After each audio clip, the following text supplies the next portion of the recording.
Patay o sa kaginang sa Lanao del Norte human Gigulgol ang iyang liog sa mismong Igsuon ini. Ani ang detalye. Patay diha dayon ang 46 anyos nga ginang nga si Evelyn de la Peña Dulier. Human gigulgol ang liog nini sa magulang nining si Noli de la Peña sa ilang panimalay sa barangay Labuay, Lanao del Norte. Ugat hinungdan sa away sa Magsuon tungod lang sa ilang konsumong pagkaon. Nag-argue lang ni sila tungod sa available nga makonsume sa ilahang panimalay.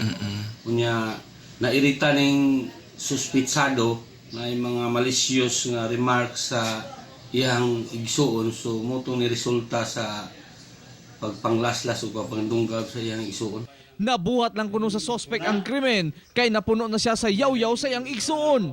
Ay kamuilan ako. Diin dito sa unang mga panahon, gamay ka pa. Dito may nagbuhi ninyo, di ba ako? Kaya karoon nga nila ko, naka-inana din yung batasan ako. Ang suspect baguhay lang nakagawa sa prisuan niadtong Disyembre sa pagpatay sa ilang silingan.